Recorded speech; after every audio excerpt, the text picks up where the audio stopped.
जो है एडवांस में परमेश्वर को बलि चढ़ाया करता था ताकि उनके बच्चे कभी पाप करे तो प्रभु माफ कर दे। ऐसा व्यक्ति के जीवन में कठिन समस्याएं आता है, कठिन परेशानी आता है, और जब परेशानियां आता है, जब तकलीफ आता है, हम सबको मालूम है कि बढ़िया बढ़िया सब रहते हैं तो सब लोग आते हैं। मैं मसीह जगत की भी बात कर रहा हूं, हमारे मसीह भाई बहनों की बात कर रहा हूं। हम मसीह हो गए, हम मसीह हैं, हम जब तक अच्छे हैं हमारे घर में 4 लोग बैठने आएंगे, इवन हमारे विश्वासी लोग। लेकिन जैसे ही हम बीमारी और तकलीफ में रहते हैं, बहुत कम प्रभु के लोग आते हैं बहुत कम विश्वासी लोग आते हैं, बहुत कम है जो हमें फोन करते हैं, बहुत कम है जो हमसे बातें करते हैं, बहुत कम है जो हमारे लिए दुआ करते हैं। लेकिन बहुत ज्यादा है जो जिसे हम अपने बोलते हैं, अपने कहते हैं, वो सब लोग या तो हमें कुछ दूसरे नजर से देखते हैं या फिर हमसे बातें करना बंद कर देते हैं या बात करेंगे तो भी हमको नीचे गिरा के बात करने की कोशिश करते हैं। ये संसार है, ये दुनिया है जिसमें मसीह लोग भी शामिल है, हम लोग भी शामिल है। अय्यूब के बारे में यहां पर लिखा हुआ है कि जब तक अय्यूब अच्छा था उनके मित्रों के बारे में जिक्र नहीं था, लेकिन जैसे ही अय्यूब की स्थिति खराब होता है, अय्यूब परेशानी में पड़ता है, अय्यूब के जीवन में परेशानी होता है, लिखा हुआ है पत्नी तो छोड़ के चली गई लेकिन साथ ही साथ में लिखा हुआ है अय्यूब के मित्र लोग आए। अगर आप दूसरे अध्याय के 11वां पद से पढ़ोगे तो वहां पर लिखा है, जब तिमानी एलीपज और सुही बिल्दद और नमाती सोपर, ये अय्यूब के 3 मित्र थे, और अय्यूब के तीनों मित्रों को जब पता चला कि अय्यूब जो है बीमार है, अय्यूब विपत्ति में है, तो वो उनसे मिलने के लिए आए हुए। और इन लोगों के बीच में, अय्यूब और उनके दोस्तों के बीच में काफी सारे वार्तालाप होता है। एक एक करके अय्यूब के मित्र लोग अय्यूब को बोलने लगे, अय्यूब को कोसने लगे, अय्यूब को कहने लगे, अरे तेरा परमेश्वर कैसा परमेश्वर है यार, जो दुख देता है, परेशानी देता है, जो तुमको परेशानी में डाला है, तेरा कैसा परमेश्वर है। ये शब्द तो उनकी पत्नी पहले से बोल के चली गई है कि तू अपने परमेश्वर को कोस मर करके छोड़ के चली गई। और उसके बाद उनके मित्र लोग आकर उनसे और तरह की बातें करने लगे, उनको तरह तरह की बात परमेश्वर के बारे में बोलने लगे। यहाँ पर जब हम 19 पद को हमने पढ़ा है, यहाँ पर उससे पहले अगर आप देखोगे 17-18 पद में, 15 पद में लिखा, 15 पद में एलीपज का आरोप, एलीपज जो उनका मित्र है वो बोलता है, अरे तू कैसा निर्बुद्धि व्यक्ति है, तू कैसा बुद्धू है कि अब भी उस परमेश्वर पर विश्वास करता है जिसने तेरी स्थिति को बदतर कर दिया है। 16 अध्याय में लिखा है, एलीपज को उत्तर देता है। उसके बाद अगर 17 में जाओगे तो भी वहां पर लिखा है, 18 में भी लिखा हुआ है बिल्दद का कथन। ये सारी चीजों को सुनिए मेरी तरफ ध्यान से, इन सारे चीजों को अय्यूब जो है अपने जीवन में अनुभव करता है, और अनुभव करने के बाद विपत्तियां है, परेशानी है, तकलीफ है, समस्याएं हैं, सारी चीजें उनके जीवन में है। उनके मित्र लोग आए हुए हैं, उनके मित्र लोग उनको परेशान कर रहे हैं, उनके मित्र लोग तरह तरह की बातें कर रहे हैं, तू जरूर पाप किया होगा, तू पापी होगा, तेरा परमेश्वर ऐसा है वैसा है, काफी सारी बातें करता है। लेकिन अय्यूब एक बात कहता है जिसे हमने अभी पढ़ा है, 19 का 25 में कहता है, तुम सब जो बोल रहे हो मैं मानता हूं। अय्यूब का कहना यह है, मेरे भाइयों, मेरे मित्रों, तुम जो भी बोल रहे हो मैं मानता हूं, तुम मेरे भले के लिए बोल रहे हो। शायद अय्यूब ऐसा बोला होगा, तुम अच्छा बोल रहे हो, भले के लिए बोल रहे हो, तुम सही बोल रहे हो कि मेरे जीवन में परेशानी है, मैं विपत्ति में हूं, मैं परेशानी में पड़ा हुआ हूं, तुम बिल्कुल सही बोल रहे हो। लेकिन एक बात मैं जानता हूं, कहता है, मुझे तो निश्चय है कि मेरा छुड़ाने वाला आज भी जिंदा है। Praise the Lord. मुझे निश्चय है देखिए, हमारा जीवन विपत्ति से भरा हुआ है। कई लोगों का ऐसा मानना है कि यीशु मसीह में चले जाओगे तो हमेशा के लिए ठीक हो जाओगे। कई लोग ऐसा भी बोलते हैं, कई लोग ऐसा प्रचार भी करते हैं, अगर यीशु मसीह पर विश्वास करोगे तो जिंदगी में तकलीफ नहीं होगा। मैं आप आपको बता दूं, यीशु मसीह में आने के बाद भी आपको सर्दी होगा, आपको जुकाम होगा, आपको परेशानी होगा, आपको पेट दर्द होगा, आपको सिर दर्द होगा, आपको सारी चीजें होगा यीशु मसीह में आने के बाद भी। अगर कोई व्यक्ति यीशु मसीह में इसलिए आया है कि वो सर्दी जुकाम परेशानी बीमारी से बच जाए और मुझे मत हो, तो मैं तो आपको ये बोलूंगा आप गलत जगह में हैं। क्योंकि आज भी हम उसी वातावरण में जीते हैं जो पहले में थे। आज भी हम उसी वातावरण में रहते हैं जैसे हम पहले थे। हमारे जीवन शरीर है, हमारा शरीर जो है मिट्टी से बना हुआ है, और मिट्टी का जो तन है, जब प्रकृति की हवा पड़ता है, ऊंच नीच होता है, हमारे जीवन में बीमारी आता है, हमारे जीवन में तकलीफ आता है, हमारे जीवन में समस्याएं आता है, वो आज भी है। अगर किसी को ऐसा लगता है कि यीशु मसीह में आने के बाद मुझे कोई परेशानी नहीं होगा, अगर किसी को ऐसा लगता है कि यीशु मसीह में आने के बाद मुझे बीमारी नहीं होगा, तो मैं आपको बता दूं आप गलत है, और ये गलत बात है, और ये गलत ही है। क्योंकि यीशु में आने के बाद भी हमको तकलीफ होता है, यीशु में आने के बाद भी हमको बीमारी होगा, यीशु में आने के बाद भी हमको समस्याएं होंगी। लेकिन एक बात हमें याद रखना है, अय्यूब कहता है मुझे मालूम है कि मेरा परमेश्वर आज भी जिंदा परमेश्वर है। Praise the Lord. दूसरे लोगों को जब बीमारी होता है, परेशानी होता है, उनके पास ये निश्चयता नहीं है, उनके पास ये ढाढ़स नहीं है, उनके पास ये एश्योरेंस नहीं है। लेकिन हमें जब परेशानी होता है, हम तकलीफ में पड़ते हैं, हम समस्या में पड़ते हैं, हमारे पास एक परमेश्वर है जो आज भी जीवित है, जो आज भी जिंदा है, जो आज भी काम करता है। जब दूसरे लोग परेशानी में पड़ते हैं, उनको कोई आशा नहीं है क्या होगा, कैसे होगा, कब क्या, कैसे अब क्या होने वाले उनके जीवन में, उनको बिल्कुल नहीं मालूम। लेकिन हमको मालूम है क्योंकि हमारा परमेश्वर आज भी जिंदा है।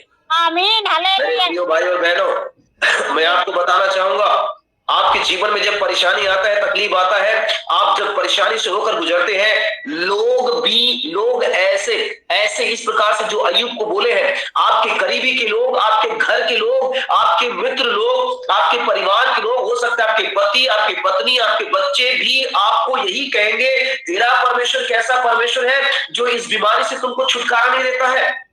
तो यीशु मसीह में जाने के बाद भी तुम्हें तकलीफ होता है, इससे तो अच्छा है कि हम पुरानी जिंदगी में रहे। शायद कई बार आपके मन में ऐसा सवाल भी आएगा, ऐसे आपके दिमाग में भी आएगा कि अच्छा होता कि हम पहले जीवन में थे वही ठीक था, क्योंकि यीशु मसीह में आने के बाद भी हमें तकलीफ है, हमें परेशानी है।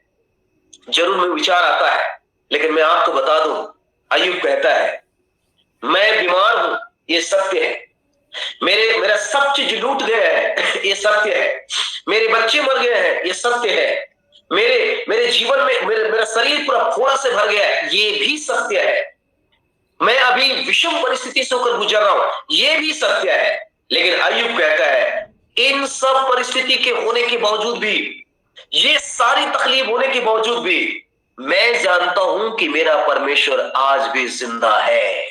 आपको और मुझको विश्वास करना है, हमारी परिस्थितियां जैसे भी हो, आपको और मुझको ये विश्वास रखना है कि आप अपनी जिंदगी की दौड़ में, आप अपने जीवन की तकलीफ में, आप अपने जीवन में अकेले नहीं है, आपके साथ जीवित परमेश्वर है, और जिंदा परमेश्वर बातें करता है, जिंदा परमेश्वर काम करता है। हमारा परमेश्वर मूर्ति नहीं है, हमारा परमेश्वर मूर्त नहीं है, हमारा परमेश्वर बोल नहीं सकता, ऐसी कोई चीज नहीं है। हमारा परमेश्वर हमारे समान जीवित परमेश्वर है, हमें बनाने वाला हमारा परमेश्वर है, और हमारे साथ रहने वाला परमेश्वर है।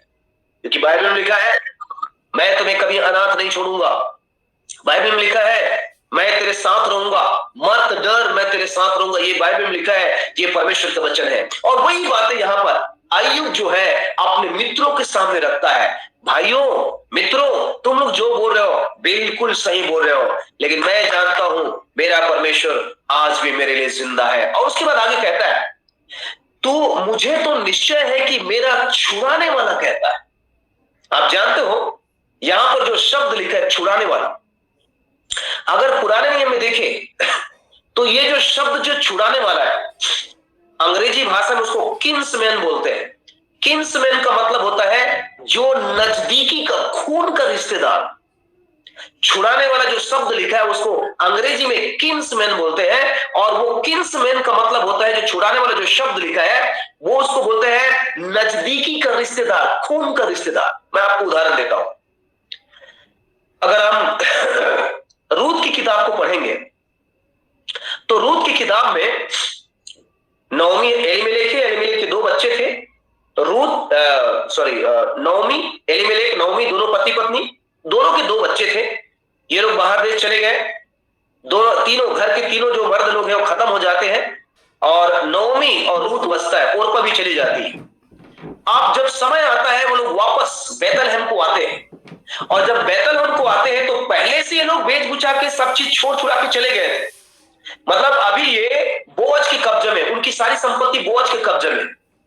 तो अब ये लोग वापस आए बैतलहम में, ये लोग वापस आए और वापस आने के बाद अभी उनके सामने एक बड़ा सवाल है कि हमारी संपत्ति को कौन छुड़ाए। तो वहां पर बैठका होता है, 4 पंचायत बैठती है, लोग आते हैं और लोग जो है, अगर आप रूत की किताब में पढ़ेंगे, पढ़िए कभी, सिर्फ 4 अध्याय है, बहुत अच्छी किताब है। तो वहां पर लिखा हुआ है कि सबसे पहले वहां के जो पंचायत है, वहां के लोग हैं, उन्होंने उनकी नजदीकी रिश्तेदार, जो खून का रिश्तेदार है, उनको वो बुलाते हैं। एक व्यक्ति बोलता है भैया मैं नहीं छुड़ा सकता। उसके बाद बोअज का नंबर आता है। बोअज भी उनके खून के रिश्तेदार है और बोअज कहता है मैं इनको छुड़ाऊंगा और मैं इनसे विवाह भी करूंगा। तो रूत को वही व्यक्ति छुड़ा सकता था जो उनके खून के रिश्तेदार है, जो उनके करीबी के रिश्तेदार है, जो उनके गोत्र में आता है, जो उनके साथ संबंध, उनके परिवार के साथ संबंध हो। और वही जो शब्द है यहां पर अय्यूब इस्तेमाल करता है। मुझे मालूम है कि मेरा परमेश्वर जीवित तो है, लेकिन वो मेरा खून का रिश्तेदार है। वो मेरा ऐसा परमेश्वर है जो मेरे ही गोत्र का है। वो मेरा ऐसा परमेश्वर है जो मेरा परमेश्वर है, मेरे करीबी है। और प्रभु यीशु मसीह ने कहा भी है, तू मेरा भाई है, तू मेरा बेटा है। परमेश्वर पिता हमेशा बार बार यही बोलता है। यीशु मसीह हमारा बड़ा भाई है, यीशु मसीह को हमारे खून का रिश्तेदार कहते हैं हम। और वो शब्द यहाँ पे लिखा है यहोवा परमेश्वर के लिए, वही खून के जो रिश्तेदार है, जो छुड़ा सकता है, वही शब्द यहाँ पर अय्यूब इस्तेमाल करता है। वो कोई दूसरा नहीं है जो बोल के छोड़ देगा, वो कोई दूसरा नहीं है जो बोल के मुझे छोड़ देगा। वो मेरा परमेश्वर है, मेरे खून का रिश्तेदार है, मेरा छुड़ाने वाला है और मेरे लिए वो जरूर खड़ा होगा।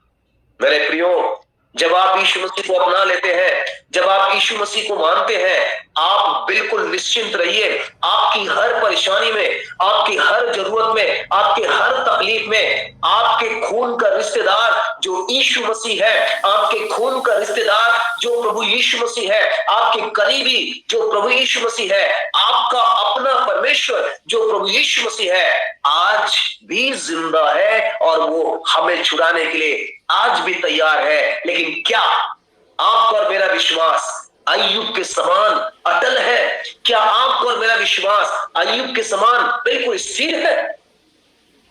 हमें तो कई बार ऐसा लगता है जब तकलीफें आता है तो छोड़ छाड़ के वापस चले जाए, मरता नहीं तो क्या करता, यही हम लोग नारा लगाते हैं। गलत बात है। मरता नहीं तो क्या करता, मर जाइए, कोई बात नहीं, लेकिन अपने खुदा पर से विश्वास मत करिए, क्योंकि बाइबल में लिखा है खुदा आपको मरने नहीं देगा। परमेश्वर का वचन है, जो उस पर भरोसा रखते हैं, अगर लिखा है मर भी गया तो स्वर्ग को पहुंचेगा। आमीन, हालेलुया। इसीलिए मैं आपको बताना चाहता हूं, जब आपके जीवन में परिस्थिति है, जब आपके जीवन में तकलीफ आता है, जब आप परिस्थिति से होकर गुजरते हैं, बिल्कुल घबराइए मत, क्योंकि आपका परमेश्वर जिंदा तो है ही। आपका परमेश्वर है जो खून का रिश्तेदार है, जो आपको छुड़ाने के लिए आज भी तैयार है। आमीन। आप जानते हो, जब हमारे घर में कोई तकलीफ में होता है, हमारे बच्चे, हमारे माँ बाप जो भी हो, हम उसके लिए जान लगा देते हैं। कारण हमारे खून के रिश्तेदार, हमारे खून है उस पर लगा हुआ है। रिश्तेदार नहीं बोलूंगा, हमारा खून है, हम एक खून के हैं, और इसलिए हम अपने परिवार के लिए जी जान लगा देते हैं। अगर उनको खून की जरूरत है खून देंगे, किडनी की जरूरत है किडनी दे देंगे, है ना, क्योंकि वो हमारा है, मेरा है। वही संबंध आपका और मेरा प्रभु यीशु मसीह के साथ है। जब आप अपने परिवार के सदस्य के लिए सब कुछ करने के लिए तैयार है, क्या वो प्रभु आपके लिए नहीं करेगा? 100% करेगा। अरे जिसने अपना बेटा को बलिदान कर दिया हमारे लिए, वो परमेश्वर आज भी वो परमेश्वर हमारे लिए सब कुछ करने के लिए तैयार। इसीलिए हमें अपने विश्वास को कभी भी खोना नहीं है, हमें अपने विश्वास को कभी भी छोड़ना नहीं है, हमें परमेश्वर पर भरोसा को बनाए। आमीन।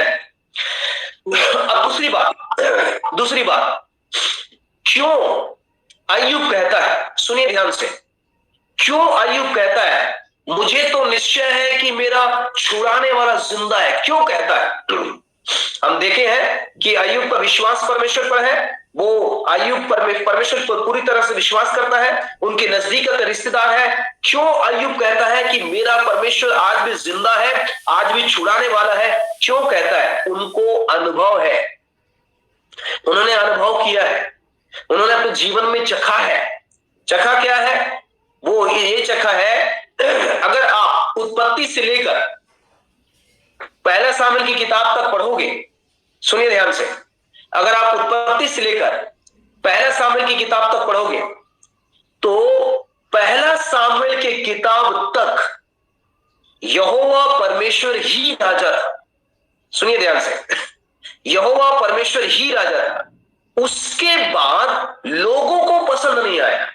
लोग इस प्रकार से बोलने लगे कि सामुएल नबी के पास आकर बोलने लगे कि देखो, हमको ऐसा परमेश्वर, ऐसा राजा चाहिए जिसको हम अपनी आंखों से देख सके, जिसको हम छू सके, जिससे हम बात कर सके। सामुएल नबी जो है परमेश्वर के पास जाता है और कहता है, प्रभु जी देखो, आपके लोग जो है मनुष्य राजा की मांग कर रहे हैं। परमेश्वर कहता है, मैं तो हूं यार, मैं तो हूं।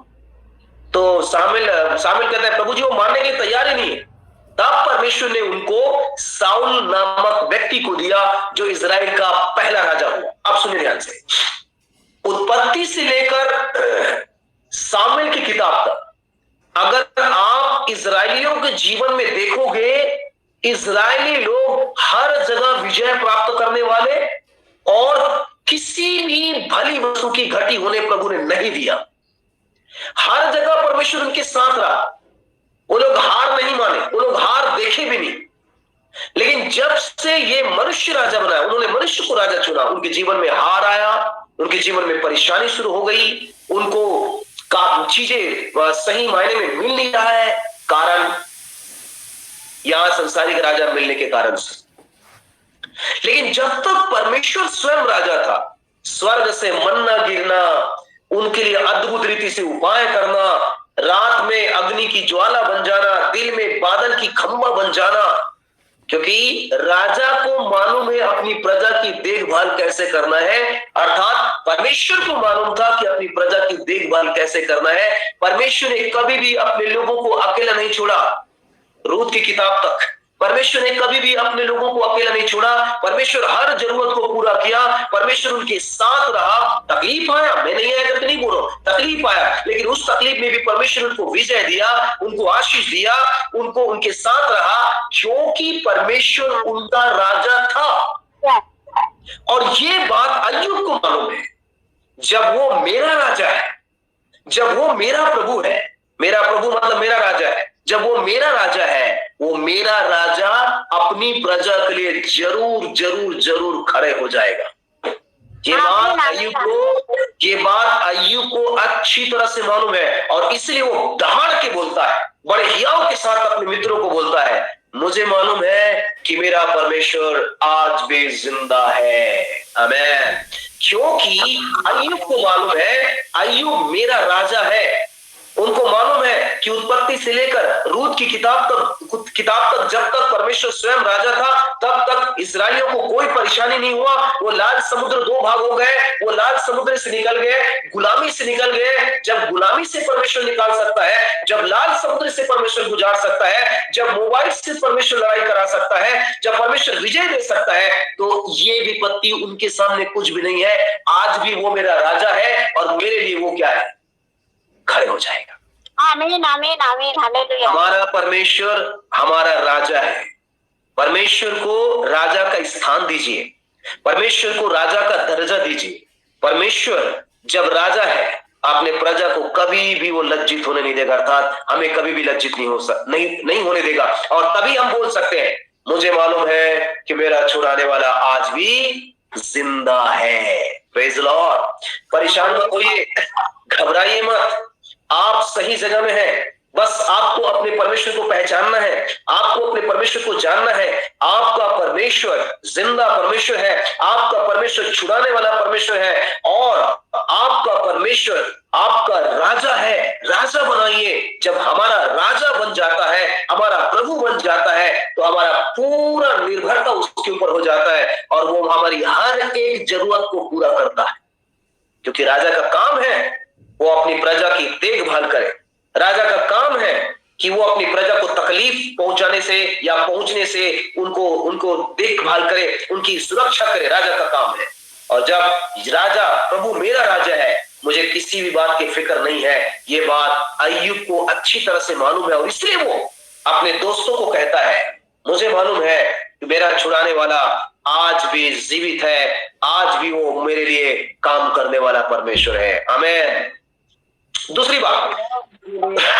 बात क्यों बोलता है अय्यूब जो है कि मुझे तो निश्चय है मेरा छुड़ाने वाला जिंदा है, क्यों बोलता है? दूसरी बात मैं इस प्रकार से बोलूं, अय्यूब को मालूम है कि परमेश्वर, उत्पत्ति से हम जब अय्यूब की किताब तक पढ़ते हैं, हम अय्यूब को मालूम है कि उसका परमेश्वर हर चीजों पर नियंत्रण करने वाला परमेश्वर है। देखो उत्पत्ति की किताब में लिखा है, अगर आप 1 अध्याय 1 पद को पढ़ोगे, वहां पर लिखा है, आदि में परमेश्वर ने आकाश और पृथ्वी को बनाया। आदि में परमेश्वर ने आकाश और पृथ्वी को बनाया, बोला और हो गया। यानी कि हर चीजों पर नियंत्रण करने वाला परमेश्वर है। उसके नियंत्रण में सब चीज है। उसके बिना पत्ता भी नहीं हिलता है, उसके बिना कुछ भी नहीं होता है। जब वो आदेशित करता है तब सारी चीजें होता है।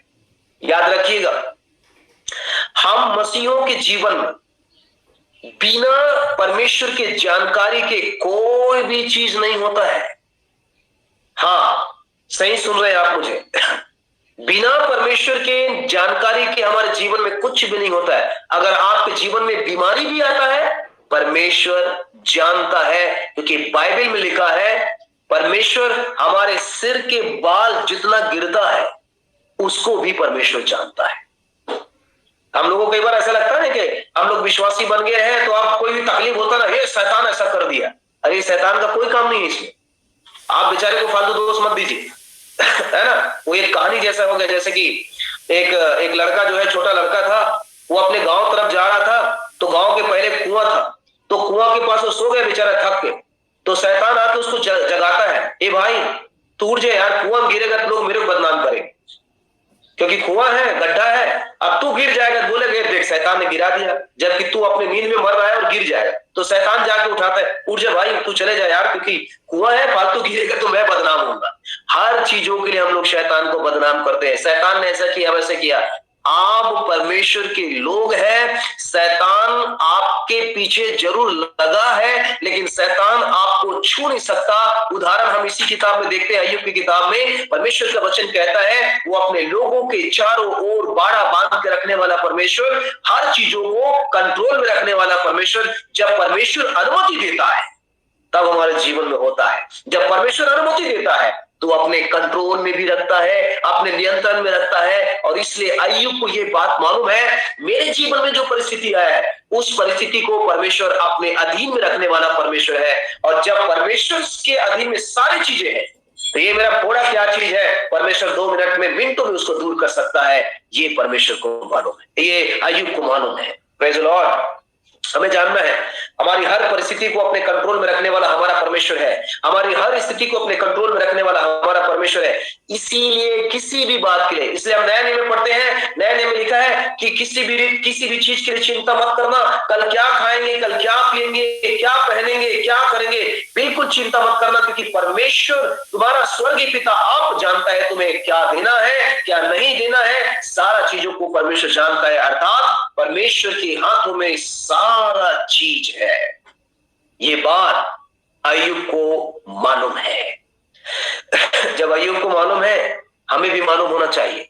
हम किस परमेश्वर की उपासना करते हैं, हम किस परमेश्वर की आराधना करते हैं, हम किस परमेश्वर की महिमा करते हैं, हम किस परमेश्वर पर विश्वास करते हैं ये हमें मालूम होना चाहिए। हम उस परमेश्वर पर विश्वास करते हैं जो आज भी जिंदा है और सारे चीजों को अपने कंट्रोल में रखता है, अपने अधीन में रखता है। मैं तीसरी बात बोलकर बंद करूं। तीसरी बात, अय्यूब को यह मालूम है कि जो योजना परमेश्वर ने अय्यूब के लिए, सुनिए ध्यान से, अय्यूब को यह मालूम है कि जो योजना परमेश्वर ने अय्यूब के लिए बनाया है जब तक पूरा नहीं होगा तब तक वो मरेगा नहीं। हम सबको परमेश्वर ने एक विशेष उद्देश्य के साथ बुलाया है और हम सबके जीवन में परमेश्वर का उद्देश्य है। परमेश्वर हमारे जीवन में परमेश्वर का एक उद्देश्य है और वो उद्देश्य जब तक पूरा नहीं होगा, कोई भी बीमारी की ताकत, कोई भी बीमारी, कोई भी दुष्ट अंधकार की शक्ति, कोई भी चीज क्यों ना हो, मुझे मार नहीं सकता है। ये बात अय्यूब को मालूम है। Praise the Lord. इसलिए जब आप परेशानी से होकर जाते हैं, जब आप तकलीफ से होकर गुजरते हैं, याद रखिए परमेश्वर के पास आपके जीवन के लिए एक बड़ा उद्देश्य है। परमेश्वर जो है आपको उपयोग करना चाहता है। परमेश्वर जो है आपको चुनकर अलग किया है। परमेश्वर जो है उद्देश्य के साथ आपको बुलाया है और उस उद्देश्य को परमेश्वर आपके द्वारा 100% पूरा करेगा, क्योंकि वो उद्देश्य आपके लिए बनाया गया है। मेरे जीवन में जो उद्देश्य, मेरे जीवन के लिए जो उद्देश्य परमेश्वर ने बनाया है, मेरे जीवन के लिए जो उद्देश्य परमेश्वर ने बनाया, उसे परमेश्वर किसी दूसरे के द्वारा पूरा नहीं करेगा, मेरे द्वारा ही पूरा करेगा, क्योंकि वो नक्शा मेरे लिए बनाया गया है। Praise the Lord. तो मेरे जीवन में कुछ भी तकलीफ होता है, समस्याएं होती है, मुझे कोई फर्क नहीं पड़ता है, क्योंकि जब तक परमेश्वर जो नक्शा मेरे लिए परमेश्वर ने बनाया है, जो उद्देश्य परमेश्वर ने मेरे लिए बनाया है, वो पूरा हुए बिना मैं नहीं मरूंगा। ये बात अय्यूब को मालूम है और इसलिए कहता है, फिर वापस आ जाए, इसलिए कहता है, मुझे तो निश्चय है कि मेरा छुड़ाने वाला जीवित है। Praise the Lord. तो मैं उसको इस प्रकार से बोलता हूं, मुझे तो निश्चय है कि मेरा छुड़ाने वाला आज भी जिंदा है। Praise the Lord. हालेलुया। हमारा परमेश्वर आज भी जिंदा है। मेरे प्रिय भाई और बहनों, मैं आपको उत्साहित करना चाहता हूं। आप अपने जीवन को देखकर, अपनी परिस्थिति को देखकर, अपनी बीमारी पढ़ेंगे 42 अध्याय 40-42 अध्याय में जब हम आते हैं, वहां पर इस प्रकार से लिखा है, 42 अध्याय में लिखा है, परमेश्वर ने अय्यूब को भला चंगा किया और परमेश्वर ने उनको जितना वो खोया था उसको डबल दे दिया। ये है हमारा परमेश्वर।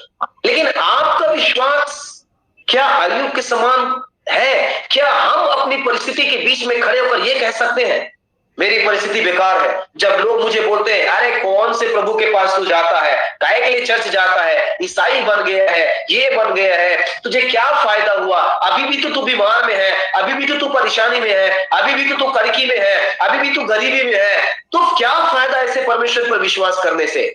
क्या इस समय में आप कह सकते हैं, मुझे निश्चय है कि मेरा छुड़ाने वाला आज भी जिंदा है? अगर आप ऐसा कहेंगे तो 42 अध्याय में जो लिखा है वो आपके लिए 100% होगा।